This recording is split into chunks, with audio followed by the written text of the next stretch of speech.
Hallomajra camp में केंद्रीय reserve police बल यानी कि सीआरपीएफ ने शुक्रवार को शौर्य दिवस मनाया। इस मौके पर वीर सैनिकों की शहादत को नमन करते हुए शहीद जवानों को श्रद्धांजलि अर्पित की गई। इस दौरान नॉर्थ वेस्ट सेक्टर आईजी के विजय कुमार शौर्य दिवस के महत्व के बारे में विस्तार पूर्वक बताते हुए जहां उन्होंने कहा कि 9 अप्रैल वर्ष 1965 को गुजरात के सरदार पोस्ट पर तैनात 2वीं बटालियन कोरी पुबल की एक टुकड़ी ने पाकिस्तान सेना के करीब 3500 सैनिकों पर एक ब्रिगेड स्तर के हमले को नाकाम कर उन्हें पीछे खदेड़ दिया था। इस दौरान पाकिस्तानी सेना के 34 सैनिक मारे गए थे, साथ ही सीआरपीएफ के 8 जवान भी शहीद हुए थे। इसके बाद केंद्रीय रिजर्व पुलिस बल प्रत्येक वर्ष 9 अप्रैल को शौर्य दिवस के रूप में मनाता है।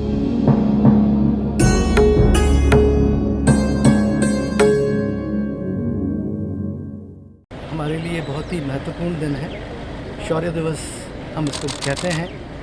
9 अप्रैल हर साल इसको मनाया जाता है, जैसा कि आप सभी जानते हैं। ये हमारे लिए इसीलिए और विशेषकर महत्वपूर्ण है कि जो शहादत हर दिन हमारे जवान, हमारे ऑफिसर्स देश की व्यवस्था कायम करने के लिए देते हैं, उसका कोई ऋण हम किसी भी तरह से नहीं चुका सकते हैं। और देश की इस व्यवस्था को कायम रखने में उनका जो अहम रोल है, इसको अक्सर लोग नज़रअंदाज कर देते हैं। जब शहादत होती है तो उस दिन उनको याद किया जाता है, उसके बाद हम उनको भूल जाते हैं, लेकिन ये गलत है।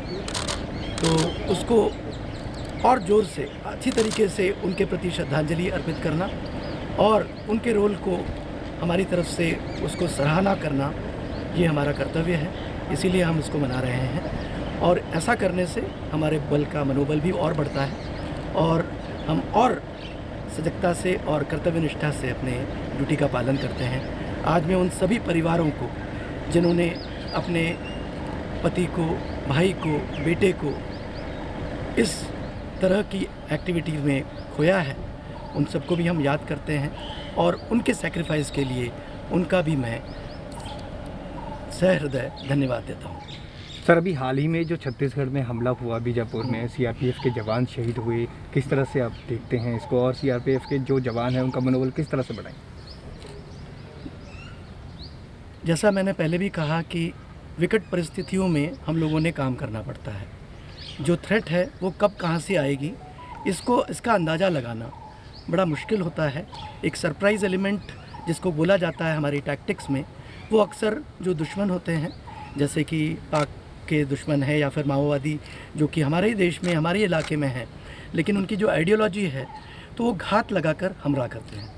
तो अचानक ही जो हमला होता है उसमें कई तरह का रिएक्शन टाइम नहीं मिलता है और एक बार जब हम उसको पलटवार करते हैं तब तक कभी कभी हमारे जवानों की काफ़ी उसमें नुकसान हो जाता है, लेकिन दोबारा रीऑर्गेनाइज करके अपने आप को उसमें हम आगे बढ़ते हैं और इसी टैक्टिक्स में कभी कभी थोड़ा सा देरी हो जाती है और कभी कभी रीऑर्गेनाइज होने में भी टाइम लगता है। तो ये मौके पर ही जो होते हैं वही बता सकते हैं कि उन्होंने वहाँ कैसे किया। उसके ऊपर डिटेल में कमेंट करना तभी कर सकते हैं जब उसका एनालिसिस और उन लोगों से 1-to-1 बात ना हो जाए। इस मौके पर शहीद जयपाल सिंह की शहादत को नमन करते हुए हल्लोमाजरा के गेट नंबर 1 पर मार्ग को उनके नाम पर रखा जाएगा, ये बात भी कही गई। इस दौरान शहीद की पत्नी सुरेश बाला भी मौजूद रही। अपने शहीद पति के नाम पर मार्ग का नाम रखे जाने का उद्घाटन भी उन्होंने किया। बता दें कि शहीद जयपाल सिंह मूल रूप से हरियाणा के सोनीपत स्थित गांव थाना कलां का रहने वाला था। जयपाल सिंह 12 दिसंबर वर्ष 1989 को केंद्रीय रिजर्व पुलिस बल में बतौर सिपाही के पद में भर्ती हुआ था। इस दौरान जयपाल ने उत्तर प्रदेश, दिल्ली, जम्मू कश्मीर, आंध्र प्रदेश, नागालैंड, छत्तीसगढ़, असम समेत अन्य राज्यों में उन्होंने अपनी सेवाएं दी। 10 अप्रैल साल 2009 को उन्होंने 55 बटालियन के साथ छत्तीसगढ़ में माओवादियों के विरोध में एक ऑपरेशन चलाया।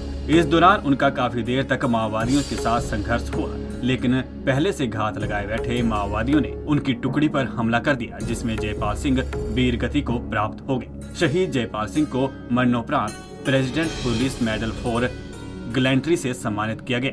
पंजाब केसरी टीवी के लिए भागवत सिंह की रिपोर्ट।